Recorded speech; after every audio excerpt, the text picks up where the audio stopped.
Good evening, everyone. Welcome to Monday Night Muse. I'm your host, Engraver. I hope you guys are all doing well. Thank you guys for tuning in around 9. I had set the schedule to 9. I thought I had extra time, but I realized 9:30 was a more convenient time, so I do appreciate you coming in a little bit earlier. Just couldn't make it earlier. So hopefully you guys are back at 9:30. I hope that was all okay.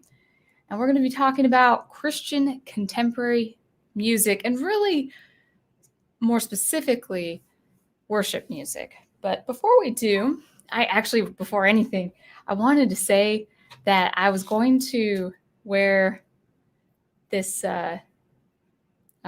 this beautiful piece of jewelry that my beloved prof gave me for Christmas. I thought that would have been a nice thing to wear for such a topic. What it signifies is you could see two sides that are not embossed, but they have the diamond on either side, and it signifies our relationship surrounding our faith. That our faith is the centerpiece of our relationship. He is Catholic, I am Protestant, but we do have the same fundamental beliefs, which is the most important. And we definitely feel very strongly about practicing our Christian faith. But unfortunately, my skin, it might be just the weather, it might be, just changing as I get older, but my skin started getting irritated. You can actually see a little bit of red on my neck. And I'll have to wear that piece of jewelry if I have something a little bit over, like a turtleneck over my neck. So that was a shame, but I wanted you guys to see what he gave me for Christmas. So hopefully sound is good. Anyone? And I'll just put that up right now. Oh, Prof, you are so sweet. I wish I could wear it. I just don't have a shirt that covers this part of my neck. When I have a shirt, I'll be able to wear it. So my sister also, she's allergic to silver. Her skin gets irritated with silver, so maybe I have that, and I didn't realize it until now. But anyway, we will talk about Christian worship. And I wanted to say, based on what response I got from the Facebook group page, it looked a little saucy. Like you guys thought I was going to get a little saucy and nitpick Christian music and Christian bands and all of that. I do want to give you a bit of disclosure. I'm coming at this from a person who practices her Christian faith daily. I'm also in the worship band. I do perform at the worship band at my church as a violinist. Actually, I just got the date set for a Sunday in February where I'm going to do backing vocals, I think, for the first time. So that will be interesting. And I wrote to the worship leader a few songs that I told him I can't sing with a clear conscience. So I showed him the list of songs. I'm like, are you doing any of these songs? So I am a person who plays in worship. I'm not a worship leader, but I do play in a worship band. So I just am speaking from a place of experience as a Christian musician, but also as a professional musician and composer. So you'll get all the sides, all the faces of the diamond on this perspective. So before we begin, we'll just welcome the chat. Professor Geek says, "Hello, O wielder of my heart." So what this means is, I not to say I'm contending with Bastila from the Star Wars. I mean, she's really cool. She wields a lightsaber, and I told him this weekend when he visited me. It was a great weekend, by the way. When he visited me, well, I can't wield a lightsaber, and he says, "Well, you wield my heart." And I was like, "That's better." Matthew Flynn says, "Hello, Sound Engraver. Hello to you." And okay, so Brian, this is one of the responses. Like, this is like one of 4 or 5 responses. Like, oh, this is gonna be spicy. So it's really, I will be very honest about talking about my concerns of Christian worship music. But if we all come from a place of decorum and respect, I would like to know your thoughts about contemporary Christian worship. I like that the reaction really shows me what people think in general. I think people have a general impression of what worship music sounds like. You saw the thumbnail. I mean, it kind of like the girl or woman up front raising her hands. That is typical. and it could be very stereotypical. Just what the demographic looks like, what the age demographic. Obviously, that probably is in, picture taken, whether it's an actor for a photographer or whatever. That picture probably was taken in a church in the United States or in a first world country. But I think people, Christian or not, I think people have a general understanding of what it sounds like, even if they're not actively in a body of believers every Sunday. So we have, I don't know what you're saying, and I hope it's appropriate. Professor Geek picturing Sound Engraver holding your heart, yelling, Kalima! What does that mean? Is that an alien race of Star Wars? And then Wolf 10 with his signature, oh, hey there, Sound Engraver.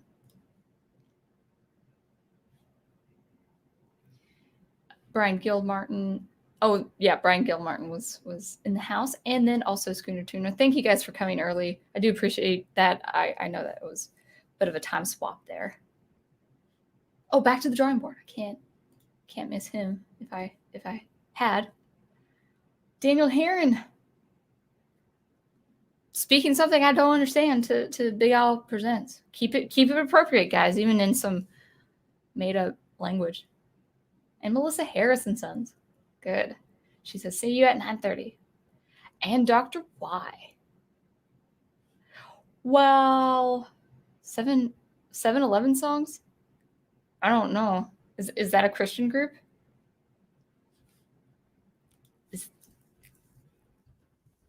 I'm looking it up right now. 7-Eleven song Dictionary of Christianese. Huh. Never heard of that.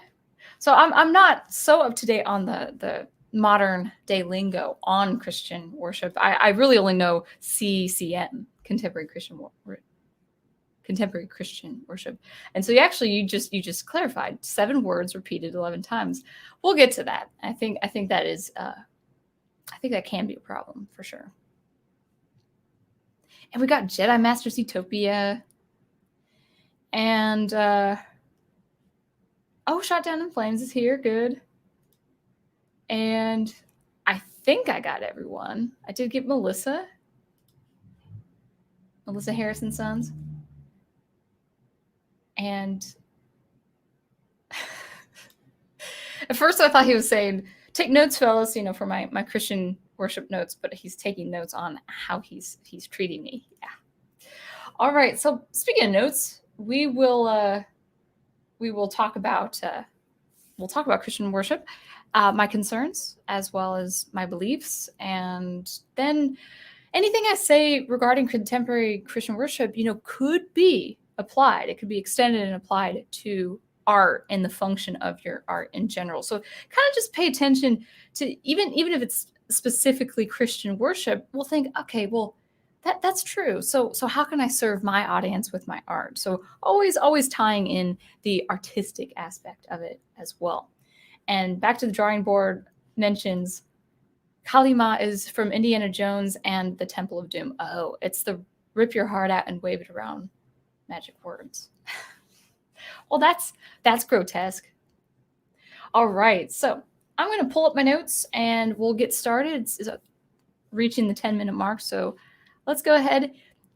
Just buckle up, fasten your seatbelts. It's gonna be a ride, and then I'll get back to chat. Hopefully, audio is good, and because I won't see chat until I'm done with my notes. So. Let us talk about Christian worship, really Christian music in general, in the function of worship. So when I say in the function of worship, any song that is written to be sung in the congregation or in a body of believers. It could extend to Christian music in general, talking about the love of God or who God is or who the Christian is. But what I'm talking about here really is specific to serving the congregation. So before I start with problems of Christian contemporary music that I have seen, concerns I do have, I do want to start out with a few key things, and that is my core beliefs. So I do believe that every song, regardless of airs, music or otherwise, or regardless of the level of airs, I do believe every song can edify the church or individual. I think more on an individual experience and basis.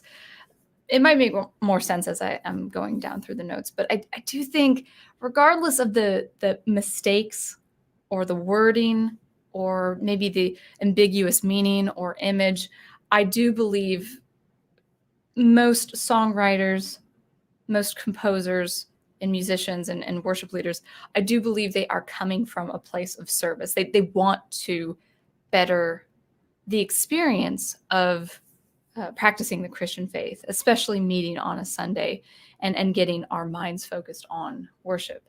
So I do think that every song can edify the church or can edify the individual. In fact, a lot of songs that I don't really prefer has an experience, as I've seen in my own experience, they have edified other individuals.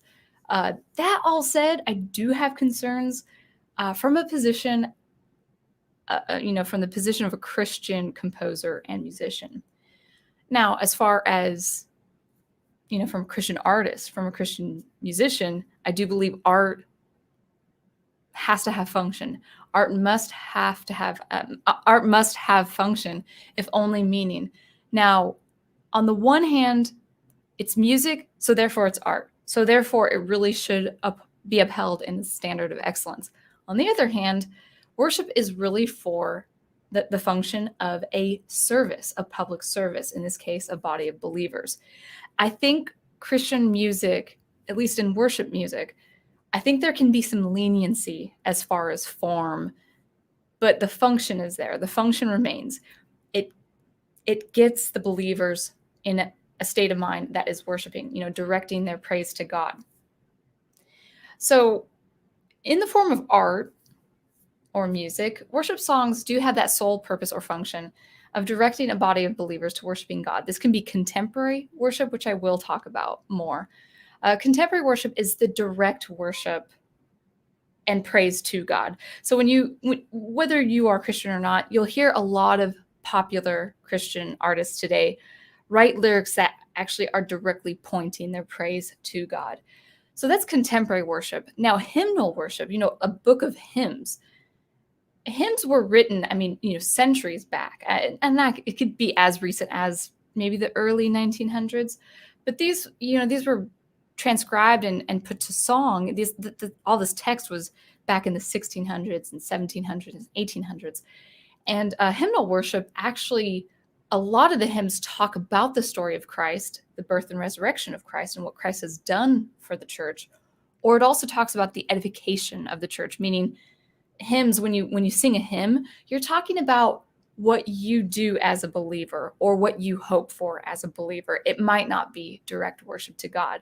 So I do think the two have a distinction, even though they can work together hand in hand. Just remember, contemporary worship is more lyrics writing to the praise of God, and hymnal worship is for the edification of the church or singing about the church and about the person's faith.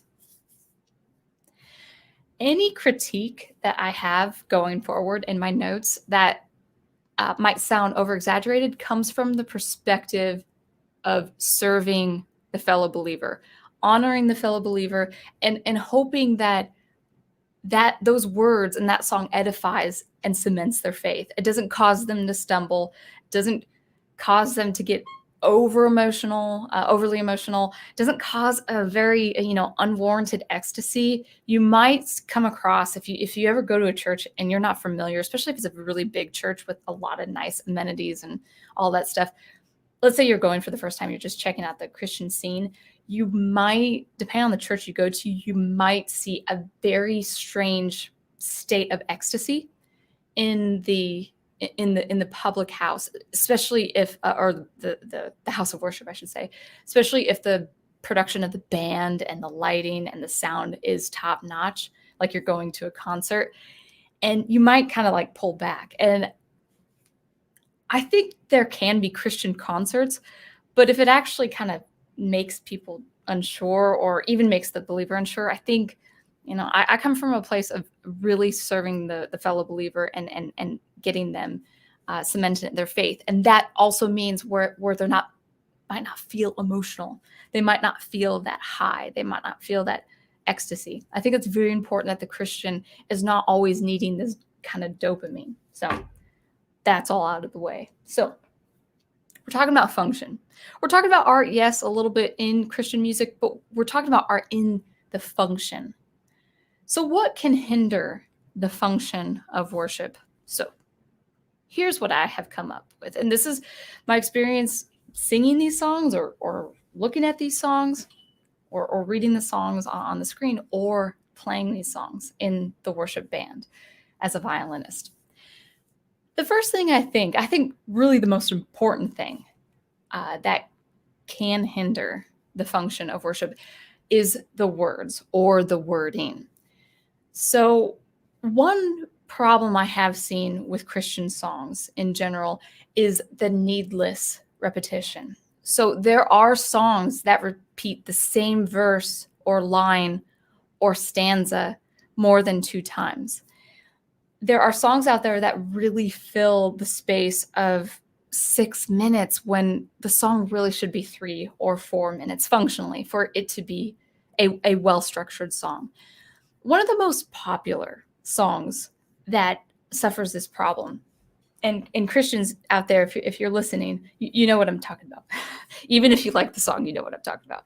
And that is Michael W. Smith's Waymaker. I don't know when he wrote that song. I actually, for the longest time, I didn't even know he wrote that song. And when I found out he did, I was like, that makes sense. If you guys know who Michael W. Smith is, he's a popular Christian artist. He's kind of like the Kenny Loggins of Christian music.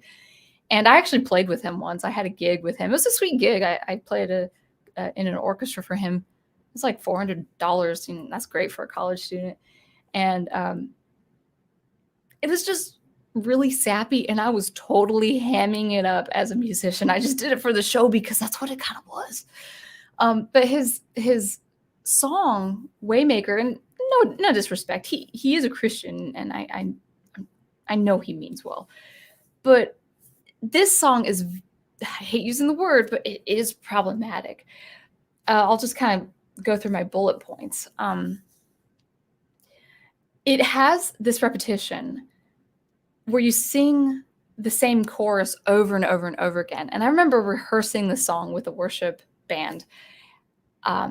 Actually, I saved my notes last week because I had in mind to say these notes on a Catholic Bible Geek video months ago. Just didn't edit my notes. But I remember rehearsing the song Waymaker in worship, and it got stuck in my head for an hour after that. Just this constant repetition. And these words are kind of fun to say and to sing, but if it induces this constant cyclic repetition, what that tends to happen is you become mindless in your singing. So I remember cleaning my apartment after that Sunday, or that Sunday afternoon, and I was mindlessly singing it. And when that happens, that's not true worship. I was singing it because it was stuck in my head. I didn't even care for the song, and I was singing it. That's a state of mindlessness that is not proper for worship. For worship, you must be engaged and you must be direct. You must have a focus. It's not to say your mind doesn't wander in worship, but to have lyrics repeating themselves over and over and over again induces a state of mindlessness. And that is not the right call for that Christian state of mind in the place of worship. Mindlessness is a concern of mine because it can be a mode or practice of opening up your mind to a spiritual world, like to the spiritual world. That can be very, very dangerous. It's similar to reciting a mantra or an incantation over and over again. So when people, even in the state of worship in a room, if you're just kind of going around, you're just like leaning back and forth and just say the words over and over again, well, are you really talking to God after 7 or 8 times? I've heard this song sung, this chorus, this one chorus of Waymaker sung between 8 to 10 times. After the 3rd or 4th time, I'm thinking, I was done with the 2nd time. Okay, I was done. So repetition of the structure of the song itself, or the repetition of the words, really has a song exceeding 5 minutes, 6 minutes, when the song really should only be 3 minutes or 4 minutes. This is very, very important. Being concise, being rigid with your structure will keep you in a state of focus. It just does. Musically speaking, I'm a composer. It just does. Repetition is not all the way bad, but I would say use repetition with caution when you're especially writing for the function of being in a directed, concentrated state of worship. So that's that in terms of repetition, and needless repeating of lines and choruses or verses, as we have seen in the song Waymaker. If you Google Waymaker lyrics, you'll see what I'm talking about. It's very repetitious. So needless repetition is one thing with the words. The other thing is what I think is a bit concerning is questionable words. Using questionable words in your Christian lyrics. And there is no better example than the song Reckless Love, or I think it's called Reckless. So for those of you who aren't familiar with the Christian faith or Christian practice, I'll just give you a bit of a briefing. When you're talking about God, you're talking about a sovereign God who is in complete control of everything. So when you describe his love as reckless, that's a problem, because the whole history of the Christian faith is based on a covenant, a shadow of a covenant, then the shadow of, or foretelling through all these stories of the same covenant and the ultimate fulfillment of the covenant, of God's covenant in human history. So he's got this planned. He's had this planned in the beginning. So when you talk about reckless love, or talking about reckless regarding God's love for humanity, well, I hate to say it, it's kind of reckless. And so it's a questionable word. The line is, "Oh, the overwhelming, never-ending, reckless love of God." I just don't sing it. In fact, when I'm not in the worship band playing it, and I don't think I've played it actually, fortunately, as a violinist, I can't even really play it with a good conscience. What I do when I sing it is I replace the word reckless with glorious. You could say glorious love. Oh, the overwhelming, never-ending, glorious love of God. I do actually replace the words because I just can't sing the word reckless when talking about a descriptor of God. So that's my Christian take on that. So from what I understand, Reckless Love is by an artist called, his name is Corey Asbury. And from what I can understand, maybe Asbury was, he's trying to convey how incomparable God's love is. Okay, I understand that, but it still makes it ambiguous. But reckless to our English language has an obvious meaning to it. It has a definition. And what is that definition? It means careless. The first word you think of when you hear the word reckless is careless, and that's simply not him. So ambiguous words and ambiguous meaning is a problem.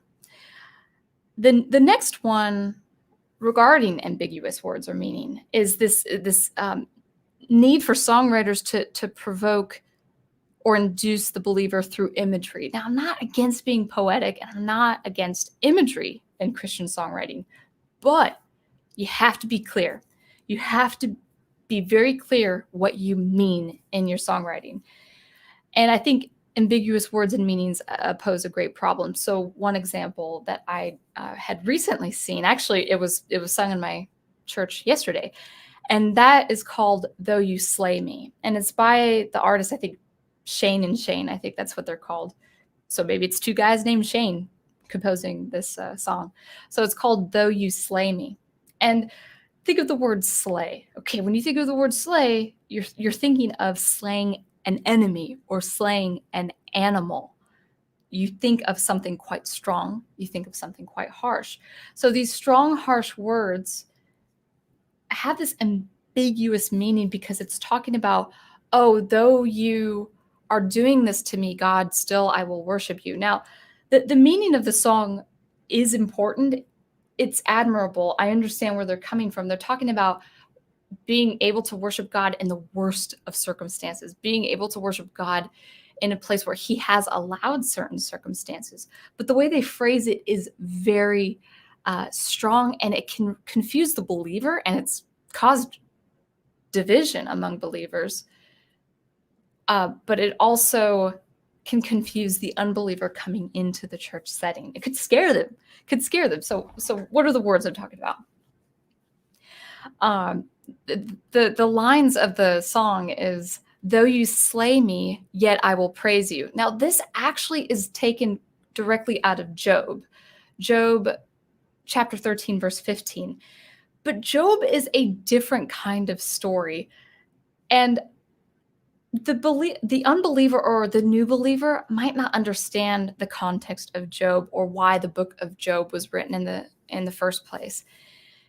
And so for the new believer, even me, who's been a believer all her life, and certainly the unbeliever, if you hear those kind of words like, oh, though God slays his people, still they worship him, that doesn't make sense. That's kind of scary. I'm out of here. I don't want to worship a God like that. That could be what happens, to people listening for the first time or coming to church for the first time. And I think songwriters, especially Christian songwriters, really want to try to be edgy with certain imagery. I'm not against imagery, but you got to have a clear-cut meaning and definition. Like, oh, that's imagery, but I know what they mean. As if you could say it to, someone who doesn't practice the Christian faith. My chair's sinking. So that's one line. Though you slay me, yet I will praise you. I think that's just too strong. Especially if you don't know the context, I think that's too strong a line. And I have right under that note, believers may know the context, but newcomers might be, perturbed or bothered by it, and they just might turn away altogether. The chorus continues, though you ruin me, still I will worship. And there is no biblical verse from what I saw. There is no biblical verse for the word ruin. There's another one that says, you struck me down to bind me up. And this is out of Hosea, the prophet Hosea, chapter 6, verses 1 through 3. And I'm just going to go ahead and read the verses just to give you some context. But remember, you got to put yourself in a congregation of American, like, for instance, I'm an American. So you got to put yourself in the context of an American Christian living in the 21st century. And I'm saying this, oh, though you ruined me, though you struck me down, still you will bind me up. Well, listen to the context of the actual verse or set of verses. It's just 3 verses. Hosea says it this way. Come, let us return to the Lord, for he has torn, but he will heal us. He has stricken, but he will bind us up. After 2 days, he will revive us. On the 3rd day, he will raise us up, that we may live in his sight. Let us pursue the knowledge of the Lord. His going forth is established as the morning. He will come to us like rain, like the latter and the former rain to the earth. So it does say he has stricken, but he will bind us up. But what do these verses signify? They signify a nation's repentance to the Lord, the children of Israel. This implies a repentance and a calling to salvation, not a life circumstance. Now, on a side note, I'm grateful that these songwriters are taking verses and looking at verses for inspiration, but they must remain in the context or it could cause ambiguity. So that's that. So as far as words, going back, just kind of backtracking just a little bit, what can hinder the function of worship? The words or the wording, needless repetition, questionable words, and ambiguous words or ambiguous meaning. Why we have this problem is words or wording can cause debate and division among believers, and that should not be the case at all. I don't care how interesting or edgy the line sounds in the song. no word, no line, no lyric ought to ever cause division. You can ask questions like, oh, what does this mean? I need enlightenment. But actual division, like, I disagree. No, it's great. No, that's not the point of Christian worship. Certainly not going to edify the church. So causing debate and division, I have one more example of a song. And that's the song, Oh, How He Loves Us. If you want to take it with a grain of salt, I have a lot of problems with this song, Oh, How He Loves Us. It's a song, actually, I don't know the songwriter, I didn't catch it, but it's a prime example of lyrics actually causing division. And the line in question, when I first ran into the singing in an actual church, I'm like, what? So it talks about how much God loves us. I actually might even read the lyrics because I think this is important. I might get through the notes and then read the lyrics of this because it's just, songwriters have to be careful. They have to be so careful. But there's a line in the song about how this kind of almost in the same token as reckless, just how unabandoned this love of God is for us. They talk about the intimacy of the love of God in a very weird way. And one line they use is they express the imagery of heaven and earth meeting. Fine. You can find imagery of that in the different prophets or Revelation. But the way they say it, heaven and earth meet in one in a sloppy wet kiss. Okay. Like a dog, like when you think of a sloppy wet kiss, I think of like a puppy dog lapping its tongue. So happy.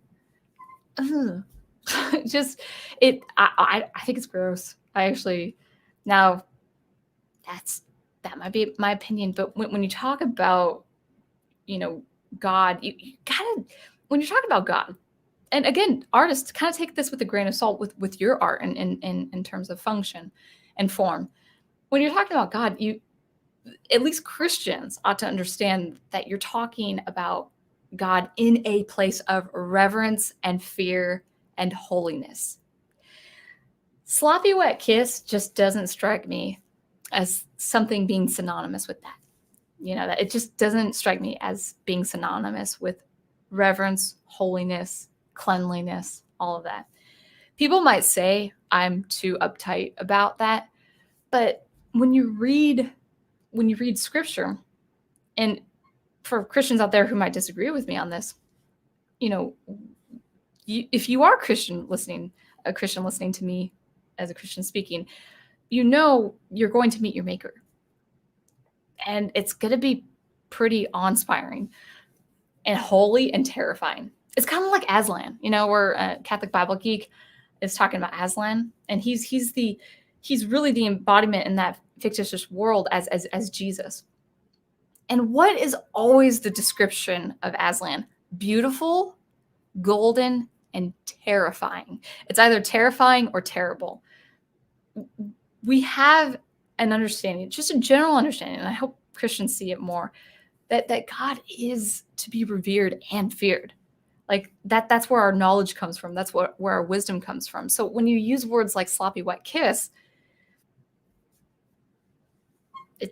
I think that's fine when you're talking about writing a love song to a significant other. I don't even think those words work anyway.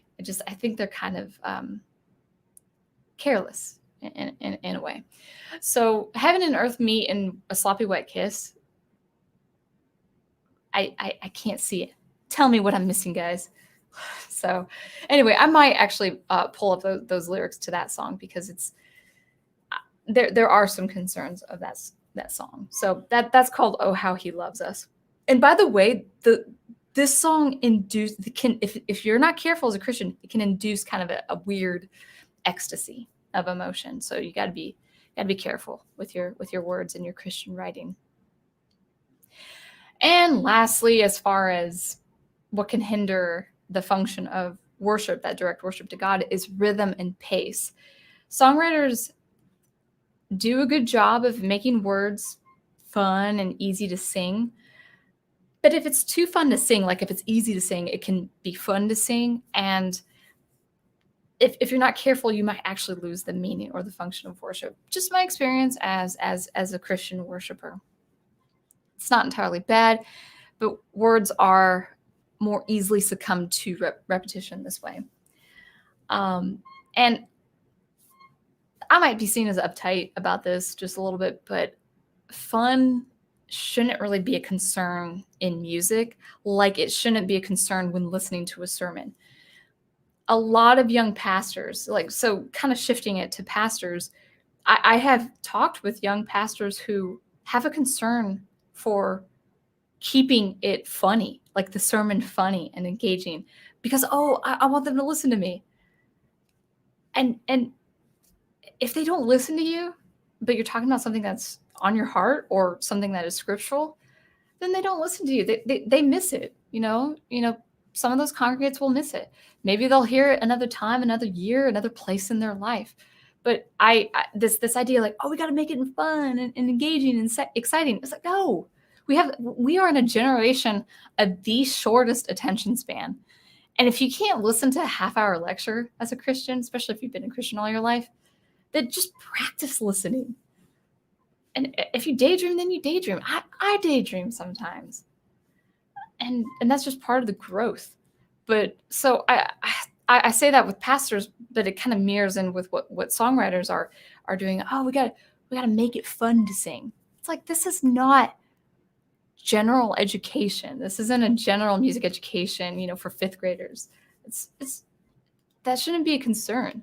Now, if it flows, if lyrics flow, then okay, fine. Yeah. But I don't think it should be a priority. Anyway, so I think that was words. So that was a huge chunk of my notes. And then I have two other things that can hinder the function of worship, and the notes are like this big. And then I will check back in with the chat.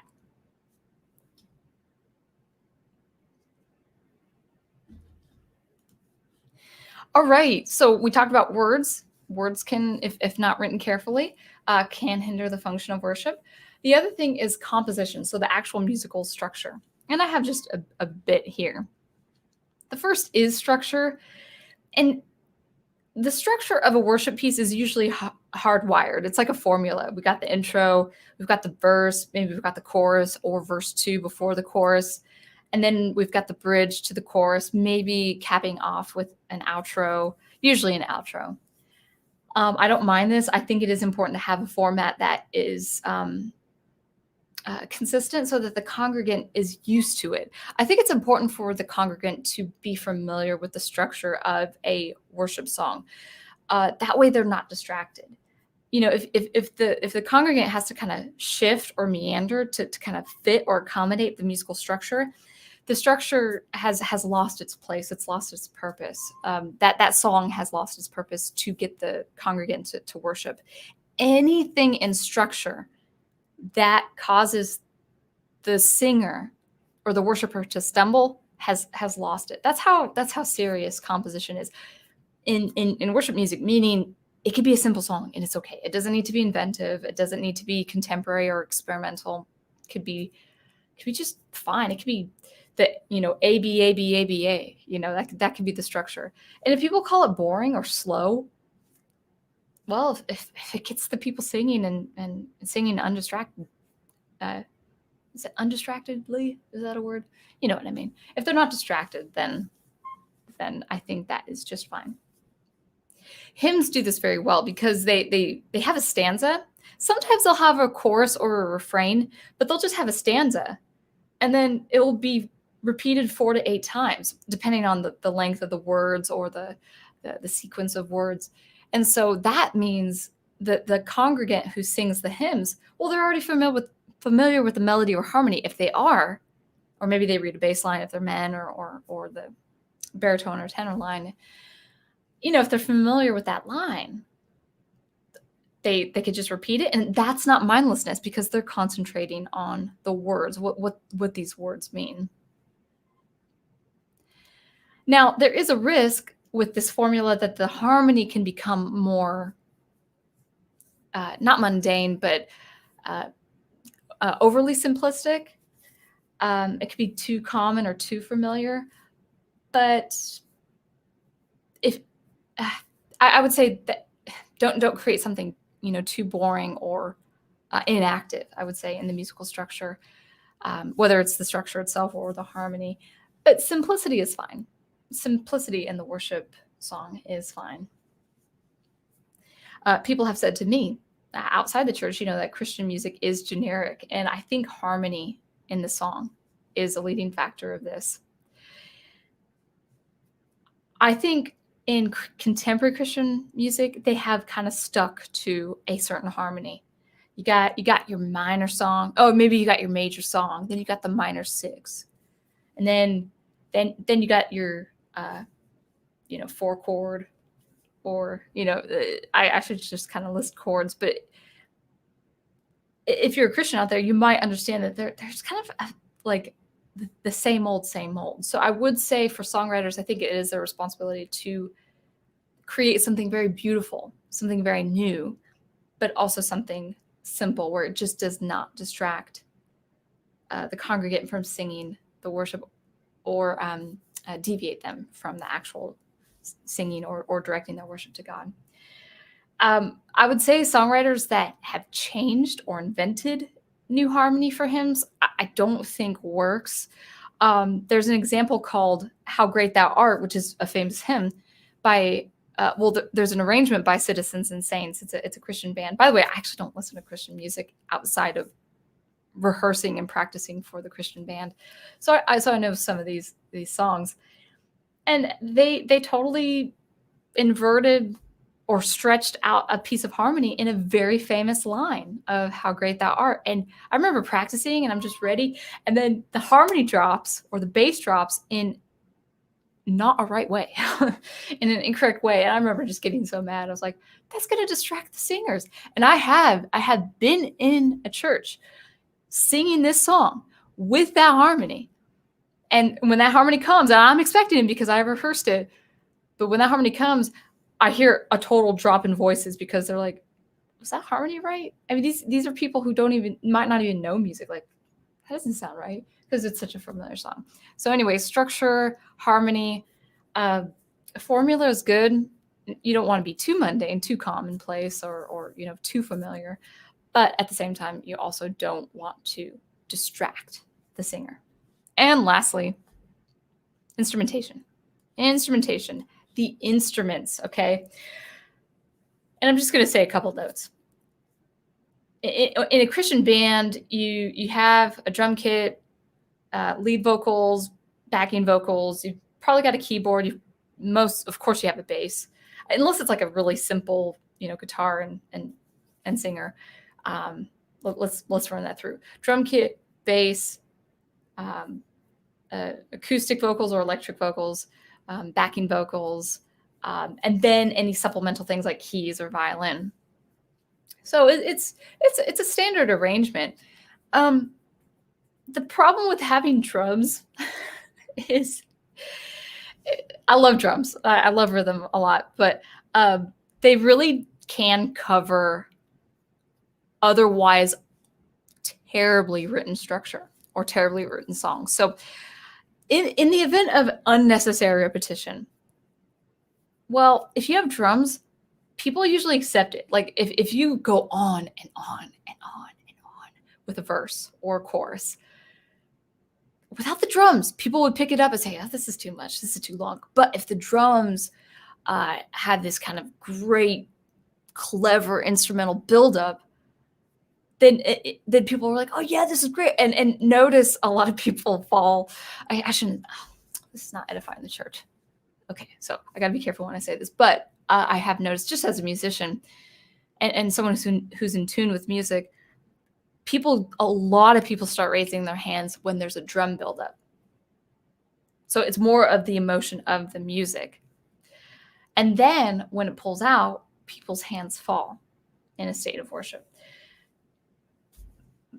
I think it's okay, but pulling out the drums or pulling out the rhythmic section, I think would lend a person to say, oh, this is too long. This is too repetitive. I think we can condense it a little bit.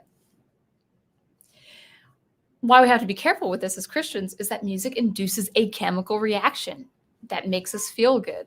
And it's okay to feel good with music, but again, functionally, Christian worship music is different.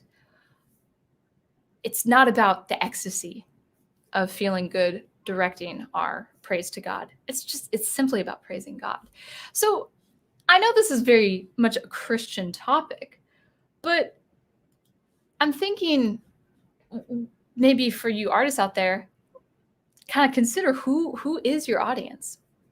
Who is your audience? And what's the function of your art? And how does your art best serve the audience? So anyway, that is my list of notes on contemporary songs. So hopefully that was good. Hopefully not too long-winded. It's already at the 45, 46 minute mark. So let's go back to the chat.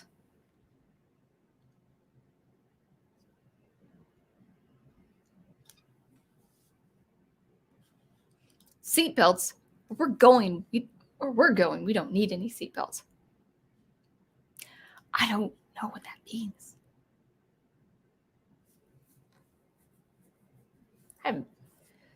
It's winter. I have very, very dry skin. Dr. Y says, my church, I'm afraid, is a good bit traditional, just piano and occasionally guitar. I like simplicity. I kind of would prefer it. And I'm an experimental composer. I love experimentation. But I don't mind simple. You know, a lot of people are just do the chorus, you know, just a cappella. Brian makes a good point. Come to think of it, a lot of modern music in general is very repetitive, not just worship songs. Well, you gotta consider too that a lot of contemporary Christian worship or songs in general are cut out of that mold, out of what's popular or what's formulaic as well. It's not entirely bad. It's not entirely incorrect, but I would say just be careful for sure. Samuel Proctor says, never heard of Waymaker. I would say this. I don't recommend it. I don't recommend it as a Christian myself. I just kind of go along with it if it's played in the church. If worship leaders aren't careful, they can really get carried away and repeat a lot of it. Oh, I was going to read up the, okay. I'm not going to sing that chorus. I'll pull up Waymaker. I'll go through some of the chat. I'll pull up some of these songs to give you guys a understanding of what these lyrics are. I'm not going to sing these lyrics. One reason I just don't care for these songs. And the second is, the problem with these songs is they get stuck in my head. They get stuck in my head. And that's not the role of worship.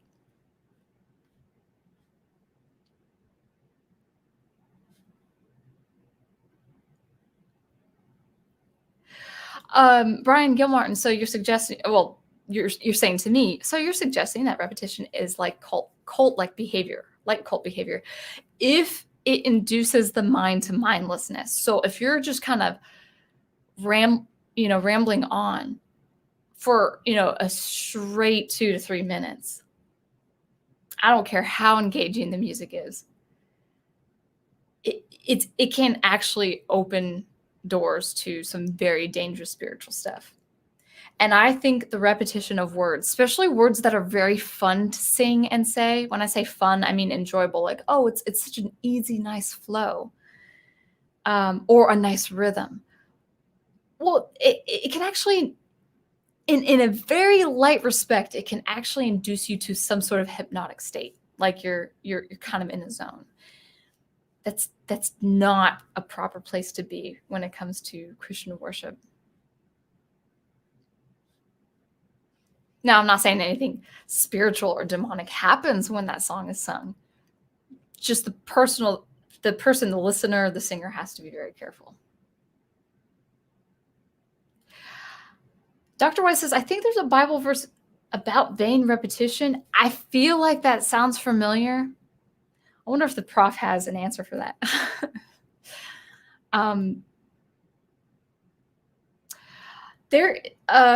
Jesus calls out religious leaders who go out into the streets and say vain prayers, like prayers that sound flowy or sound like they have words of a high language. He says the spiritual danger in that. He calls out that kind of behavior.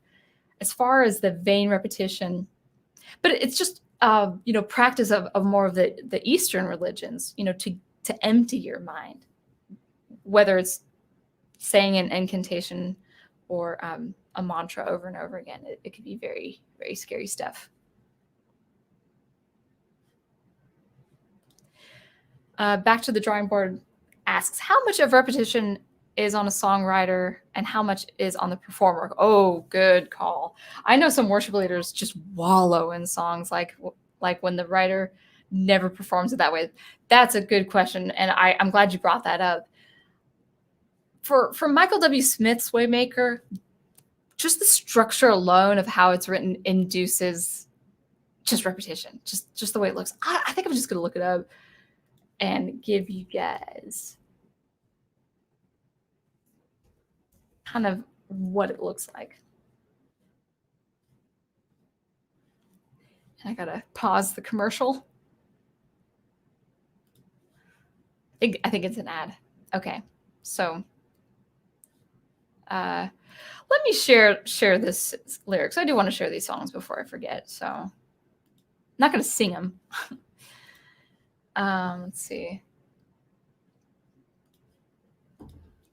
I will emphasize the rhythm though. So I don't know if you can see that well. It's kind of hard to see. I can also give you the link so you can see a little bit better on your own screens. But I will hopefully that went. But here you can see.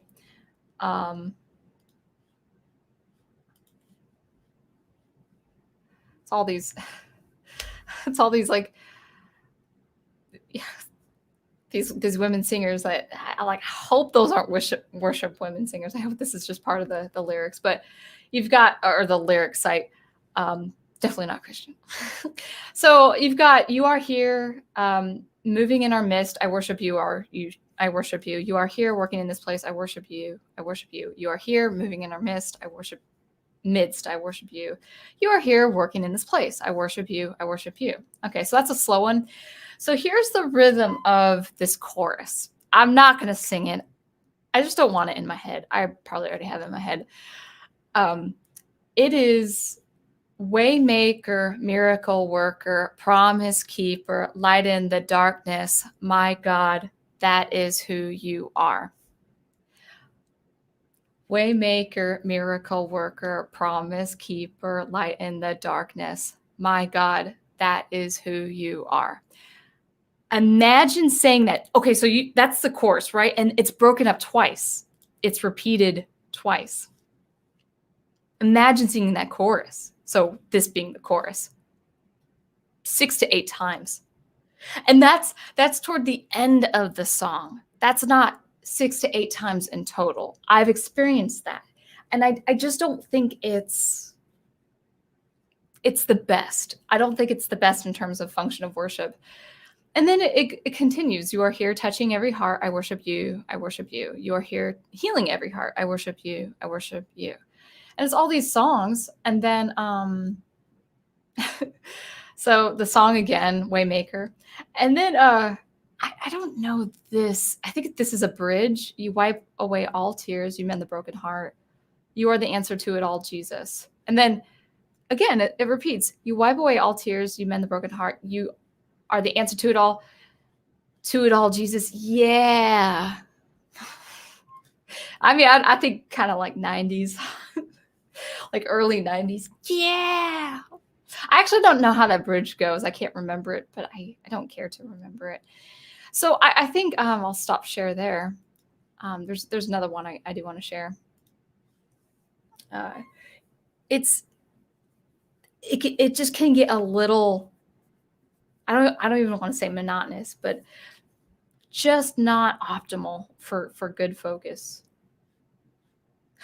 Now, that saying, I am saying that song has edified people.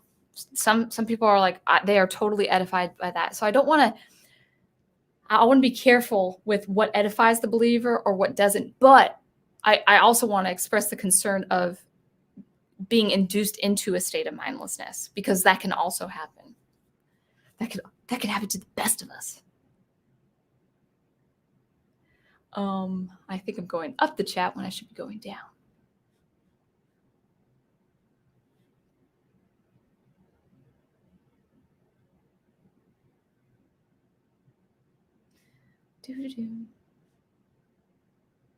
Oh, Daniel Craig, cool. Good to see you. I managed to make it. Their songs are useless. There's no poetry. They repeat the same banal, ambiguous platitudes. I would say for the Christian artist who writes Christian music, for Christian artists who write Christian songs, get it to be a standard of excellence, and I think you'll have a wider appeal for reaching out to other people. But I do think if you get at, banal, as you say, or boring, I want to be careful with boring, because I'm not against simplicity. I'm not against simplicity, especially when it comes to Christian worship music. But when it gets too much, when it actually can grieve you, when the musical features or the structure or the needless repetition, when it can actually grieve you, well, chances are it's going to grieve someone else or an unbeliever.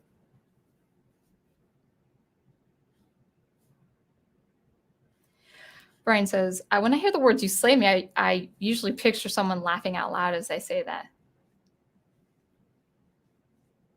I'm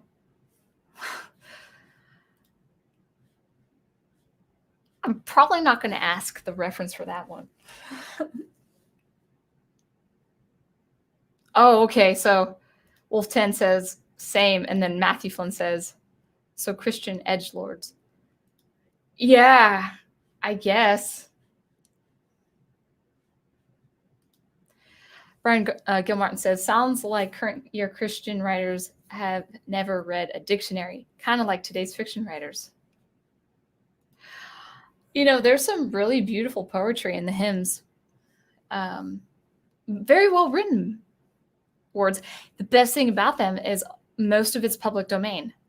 In fact, I think all of hymns are public domain. So you can actually mess with the harmony in different ways. That's maybe not so distracting. Yeah. All right, here's my prof. Well said. This is why I adore the songs built into the weekly mass worship services like Gloria, the Sanctus, and Doxology. Oh yeah, and like the Cantus and Alleluia, and all of that. I think Christian songwriters should go back to the Christmas cantata, and go back to the meaning, how to evoke meaning behind the words or a story behind the words. That's also important. One reason why I like well-written Christian songs is for the edification or the story of the believers. So, believers are taught by scripture and just by history that the Christian journey is a very hard one, and it can be, or it usually is. We're told that we'll face tribulation as Christians. So anyone, saying, "Ha ha, we're beating down them Christians and stuff." Well, I got news for you guys. That's scripture. So you're actually fulfilling scripture. Thanks. Where was I going with that? But the hymns are about trekking on or keeping on in faith in very difficult times. Even even if it comes to the person's death. That kind of encouragement, like to write songs about Christian encouragement, I think is very, very important too.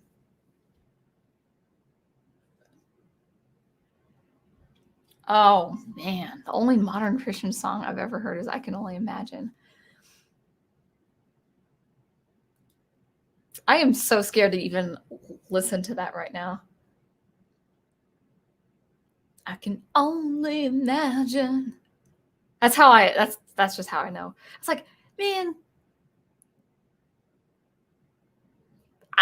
it might be just me with just kind of a musical ability and being a composer, but when I hear that line, I can only imagine, I instantly think of singing it that way too. It's kind of like a syrupy 90s Christian, da da da da da da da, like that. I think that's how it goes. So for me as a composer, I would try to think of, phrasing it differently, musically speaking. I can only imagine. Yeah, that would probably be my default rhythm, so I'd have to think about something else.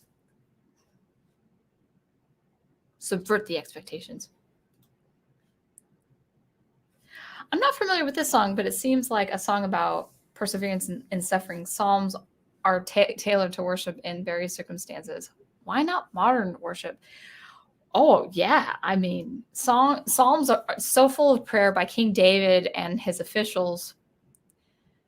And a lot of them were songs of persecution, where people were seeking David's life or seeking the righteous man's life, like they were seeking to take him. And songs are composed, songs are written for that kind of stuff. I think there should be kind of a whether you call it a renaissance or a resurgence of Christian music that talks about Christian suffering.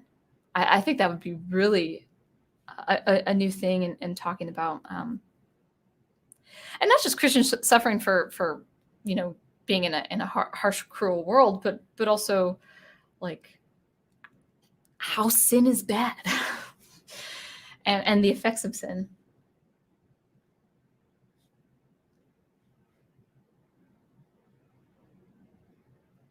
Okay, so it can't be just me. So sloppy wet kiss sounds like something less than wholesome, to say the least. Yeah, that's the thing. Thank you for saying wholesome or less than wholesome.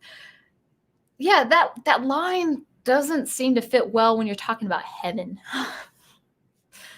Now, even if you don't have the Christian faith, you have the understanding of what heaven is like. So if you think of heaven, you think of everything being all good, right? So when you think of all good, what do you think of? All of it being wholesome. Sloppy wet kiss, I mean, is actually physically and materially dirty. But it can also, as far as action is concerned, can also be very dirty. And it puts me off. It's just like, oh, come on, guys. I was actually singing that song, and I was kind of enjoying it. I thought it was a little bit long, and then when it goes into this, triumphant state, like heaven and earth come in one, da da da da. I was like, and I stopped singing. I'm like, what? That was my reaction when I first sang that song. I was like, oh, I'm not singing that.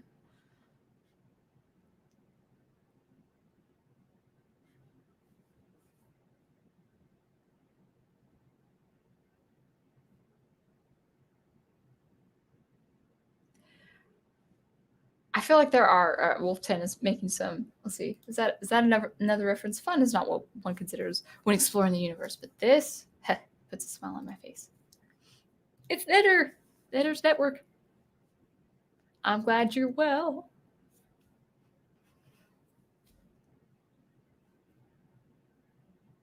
Oh, I hope you're doing well. Every time I see hi, sweetie, I think you're doing well.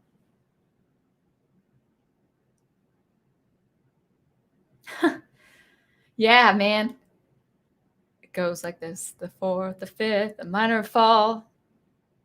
No, that's I sang it wrong. I can't. Oh, man, I can't sing it.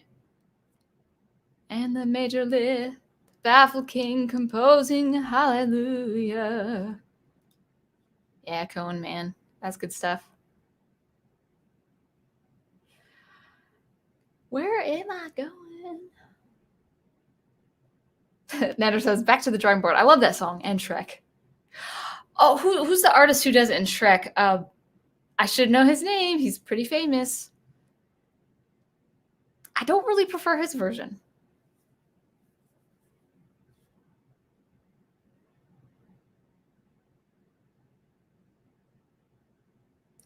Now, actually, yeah, I know people, I think it's called the Church of Christ, that they just do a cappella. I used to belong to a church where no instruments were used. You used your voice only to make a joyful noise. Yeah.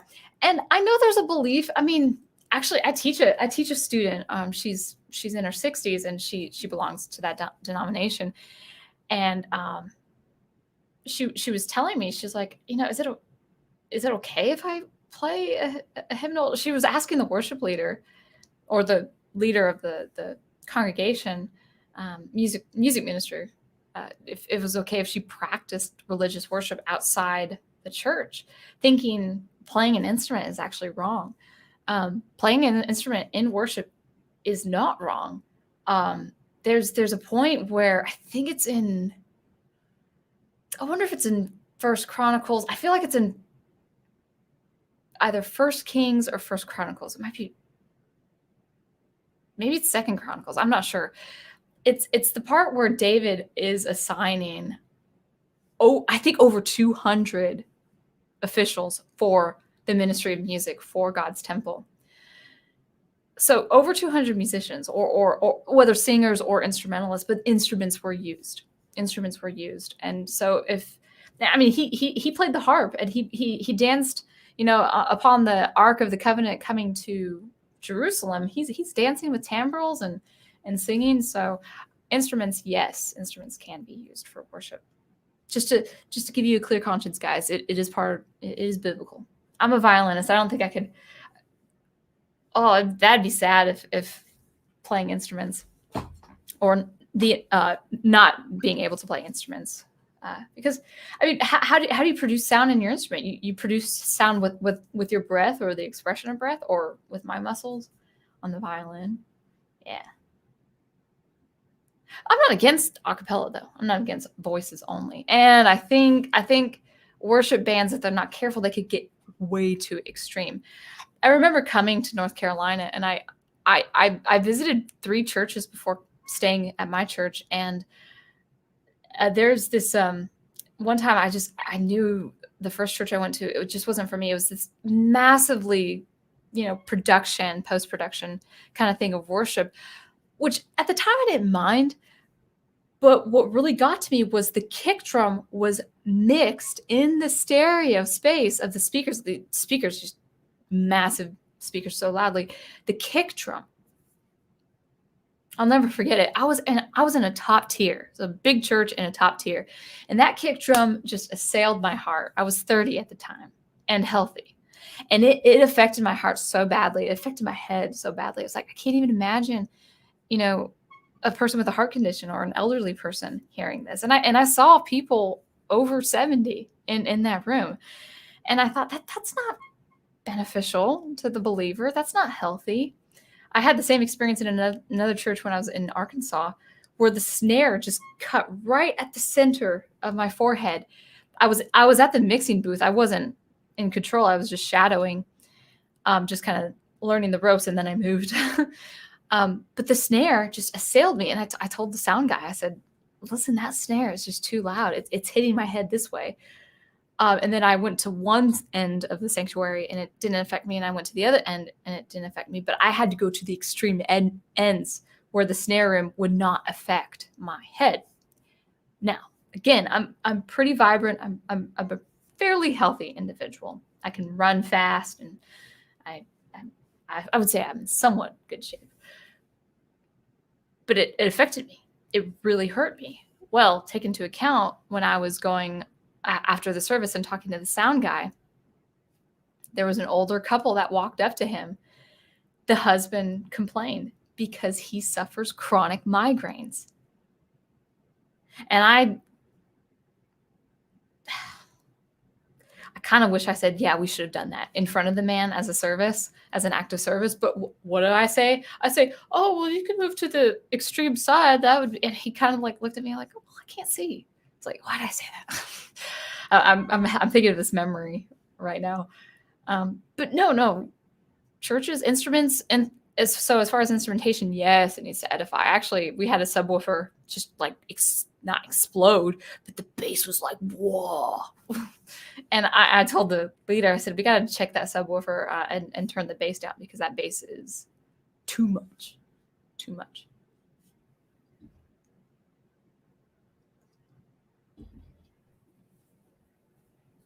All right. It's Arcade Burns. Who wants to bet these lyrics were written by 12 plus people? I mean, do you mean age 12 or actually 12 people?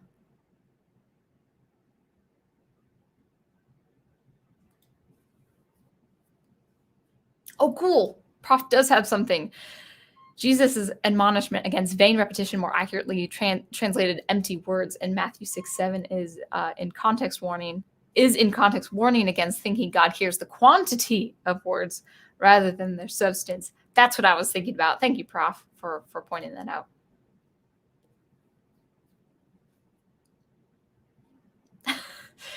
Yeah, I sounded like that, right? Sorry. 1 second. I think I'm going to sneeze. I've been sneezing today. Oh, sorry. Brian Gilmartin says the mindlessness you describe sounds like brainwashing. Well, yeah, it's so when I say mindlessness, I don't mean like indoctrination or brainwashing. What I mean is the emptying of your mind. As a Christian, we stand guard with how we think and how we preserve our ability to think. So what that means is if you empty your mind, okay, so let's say there's good proper meditation for a Christian, so prayer and devotion to scriptures, or quiet time, just communion with the Lord. And there's a kind of meditation that Christians are warned against practicing, and that is kind of the transcendental meditation where you're supposed to empty your mind.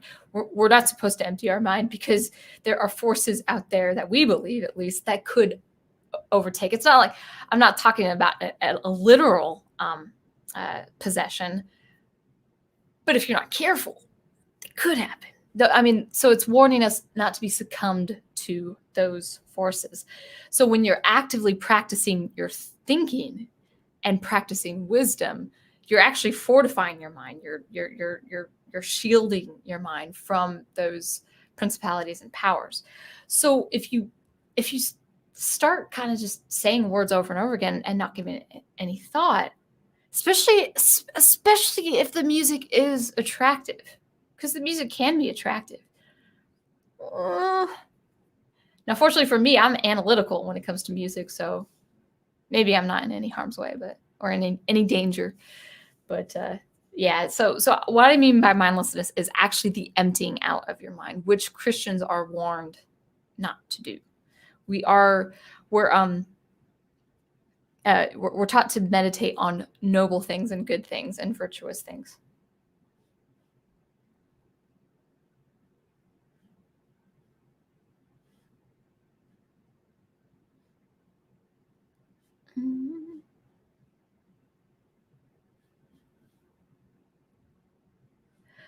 Let's see. Back to the drawing board says, I think it's kind of unfair to compare a decade or two of music against hymns that represent the top 1% of music across multiple centuries. Well, I mean, I'm not saying there's no good Christian modern music out there. All I'm doing is expressing concerns. I mean, with these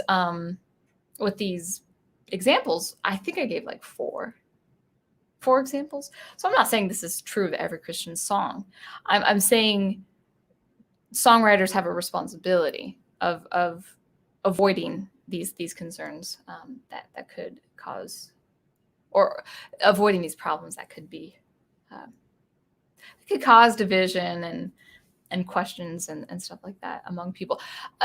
Christians have debated. They have actually criticized songwriters for putting in questionable words, which I'm glad. I'm actually glad Christians aren't taking everything at face value and saying, "Oh yeah, sure, we'll sing these songs." Like, no, these songs are a problem, guys. I know you meant well, but this is not good. This isn't a good song. So I'm not saying I should clarify, I'm not doing a clean, blanketed uh, idea of like, oh, this is all Christian worship. It's just more the I would say patterns that we have seen with modern contemporary worship. I could think of, I should think of some other. Yeah, I should kind of do some research on contemporary Christian songs that I do feel are edifying. I just can't think of any right now. The thing is, I'll confess, guys, even as my experience in the worship band or singing worship songs, I actually don't listen to worship music. People say, actually, it's kind of it was a strange question given to me, at the kind of into the summer after we had a few months of this pandemic, and the worship leader said, "Oh, what Christians, what songs have helped you with this year?" And I was like, guys, I listen to electronic music. I listen to instrumental music. I don't listen to Christian music outside. So I wouldn't know. I'm sure there's stuff out there. I'm sure there's good stuff out there. I only labeled 4 songs. I just don't want this to be a pattern. And I would call out the pattern.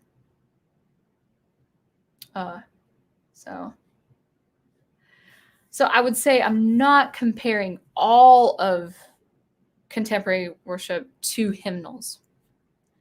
I don't. Well, would these new songs stand the test of time? I don't know. It's time will decide that, actually. That in terms of quality and the quality of the composition.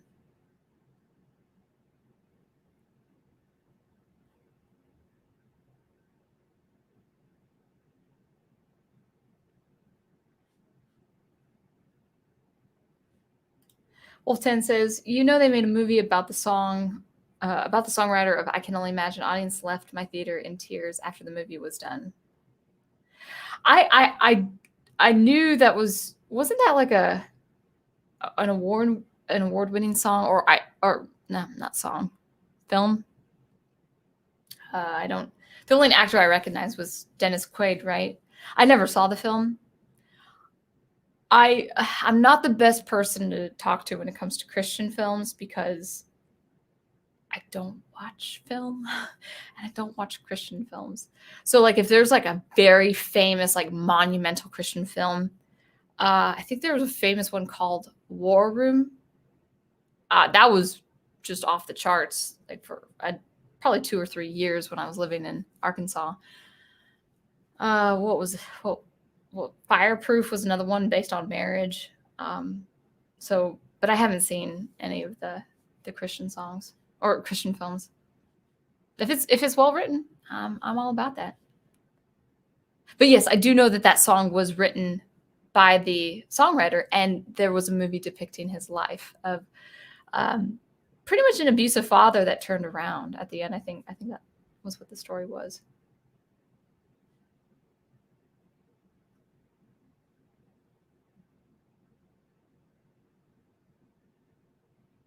Samuel Proctor says, just thought of the song Deliver Us from Prince of Egypt. I gotta go back to that film. It's probably like 22, 23 years since I've seen that. And I remember the melody of that song. No. It was like Miriam's song or something. I remember it being gorgeous. I might check it out right after the stream. I remember that song being gorgeous. I hear the melody right now. I think it's not necessary. Christian music doesn't need to be art, only if it's functional, like art. But I think if Christian music is good art, it is most effective. Christian music is there for the function, but the thing is, I believe good art does inspire. I do believe excellence also does inspire. That's also one thing to point out is, I'm a musician. I'm a professional musician. I've mastered the violin, but I have a very different approach to playing violin in band. On the one hand, I play with all my excellence, and I play very, very, very well on the stage at church. But it's not a performance to me. It's worship. So if I make a mistake, or if I don't do well, or something goes wrong, I don't see it as something as I may have seen in a professional performance setting. With that said, I think there are very capable Christian musicians that go very, very much too technical or too virtuosic, and they're more of a showman than an actual guide to worship. And so there's a very delicate balance. You don't want to put the attention on you. And the violin is such an instrument. I mean, I play violin, so I kind of see violin first. But I know people see violin. I know it's kind of probably like the electric guitar. People their eyes just go straight to the electric guitar. It's very much the same with violin. It's like, ooh, violin, especially in a worship band where it's not as common. So I have to be extra careful. Like, the attention is not on me. I'm only supplementing. I'm only complementing the worship experience.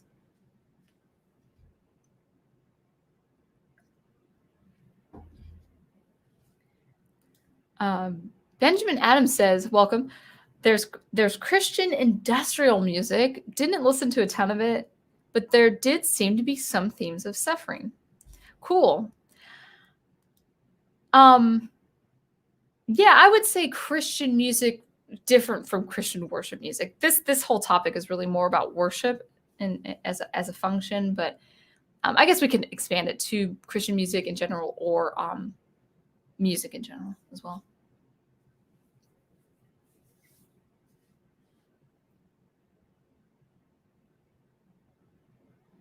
Matthew Flynn says something interesting, like Beowulf, but that's not a Christian story. Maybe there's a song version. Well, I mean, Professor's the first one to say that we can take a lot of Christian overtones from good mythology. The mythology of conquering evil, or conquering the diabolical with faith and courage. Oh, 12 or more people. Thank you. Done by committee. Thank you. Thanks for that. Sometimes these references go over my head, guys, so I'll have to ask for clarification. Melissa is right. Professor's Bible Study has classical music, makes it his streams classy.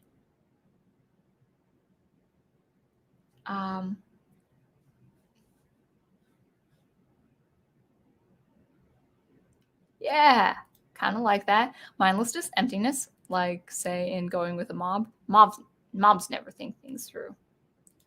Well, that can also be, that's kind of I'll be careful when I say this. It's sort of a concern I have as a Christian. But again, you want joy and fulfillment in the worshiping of your Maker as a Christian, but you don't want ecstasy, okay? You don't want a chemical high, or like a dopamine kick. That's because it's not going to be that all the time as a Christian. I'm not a very emotional worshiper. Like, actually, yesterday there was a point in one song where it says, "We're lifting up our hands to heaven," and I had my hands in my pockets because I'm one of those Christians. I will not raise my hand in worship until I actually come to that state.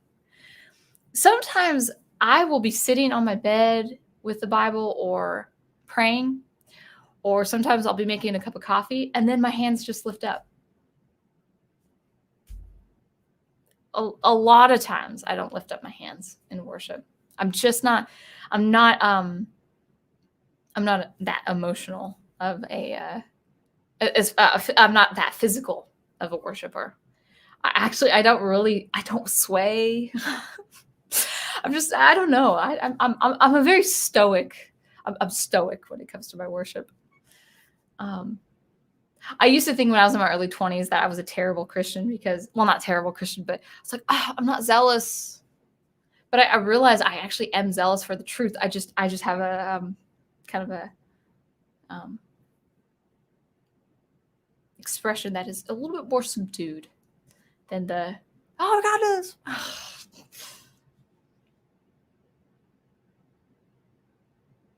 Oh, cool. Let me put this up then. Tolkien argued that Beowulf was written by a Christian writer with Christian values, just set in pre-Christian times. Awesome. Yeah. History in the house with the prof. Literary or literature history. Wolftan says, avoid War Room and Fireproof. I can only imagine was almost #1, I believe, in the box office or something like that. I hadn't seen either. I'm just curious, with all due respect, as long as you can keep the answer respectful, what was it about those first two? I can imagine Fireproof, by the way. I could sort of imagine just from what I saw. But what about those two films didn't sit well with you? Was it just how the films were made? I'd be interested in knowing that.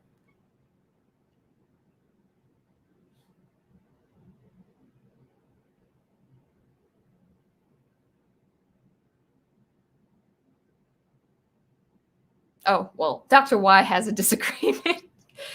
He says, I disagree with Fireproof. Those guys make good films. The follow-up film, Courageous, is real good. It's about fatherhood. I like the wholesome stuff. I'm just not one to comment because I just don't watch those films. But I'm sure it's good. A little bit about me. I do cry in movies, but I don't like going to see a movie or about to see a movie that's like, oh, this is gonna make me cry. I'm like, I don't want to. Like, if I don't feel like crying, I won't watch the movie. So, but I never feel like I need a sad movie to cry to either. So I don't know.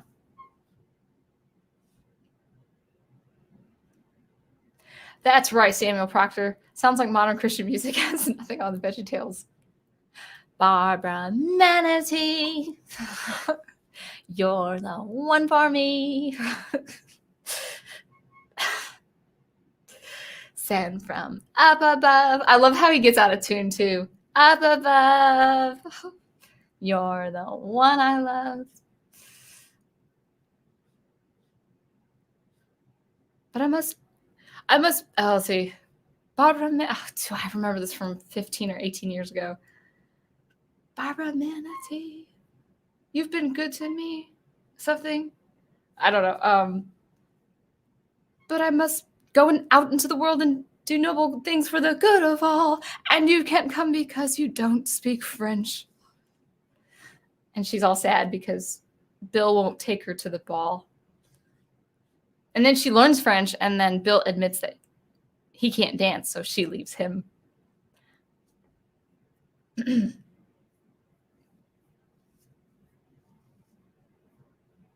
Very interesting. Now, I won't say this is true of all Protestants, but Daniel Craig says, I used to hate when my dad would try to force me to raise hands at church. I preferred Catholic Mass with my mom. I don't think anyone should be forced to raise hands or to sway. So, like, if I do raise my hands in the moment of worship, it's sincere. I could be the only one doing it in the room. I could be doing it with everyone else in the room. I could be one of, 50% of people who are doing it in the room. I don't do it for any social pressure. And I certainly don't do it for some sort of dopamine feeling. No. Yeah. I actually do like the more kind of conservative, like the Presbyterian, like where they're holding the book and singing the hymn. And there are some words out of those hymnals that the melody is very very simple and it's happy. It's like it's in a major key. It's not even in a very evocative chord progression. It doesn't have really any thoughtful harmony whatsoever. But the words, the words, I remember, crying about, the ultimate, cost of Christ, and there was a comparison of something to his sacrifice, and whoa. Oh, I think it was a song about learning to love Christ more. I forgot what the song was called though. It's in my hymnal. I'll have to find it later. Brian says, Stoicism is something that is very lacking today.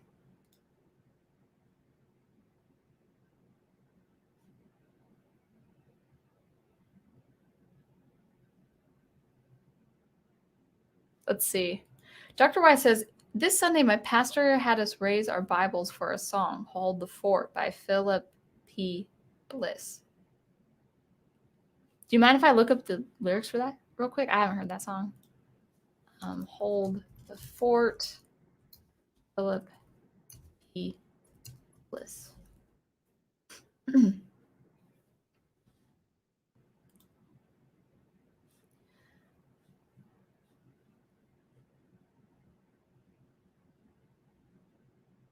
Oh yeah, that's kind of, yeah, wow. That's pretty evocative. Oh, my comrades, see the signal waving in the sky. Reinforcements now appearing. Victory is nigh. And the refrain says, hold the fort, for I am coming. Jesus signals still. Wave the answer back to heaven. By thy grace we will. See the mighty host advancing, Satan leading on. Mighty ones around us falling, courage almost gone. See the glorious banner waving, hear the trumpet blow. In our leader's name we triumph over every foe. Fierce and long the battle rages, but our help is near. Onward comes our great commander. Cheer, my comrades, cheer. Wow, that sounds pretty good. That sounds pretty good. Oh, thanks for sharing. Yeah, I support that song. Yeah, like you're marching into battle.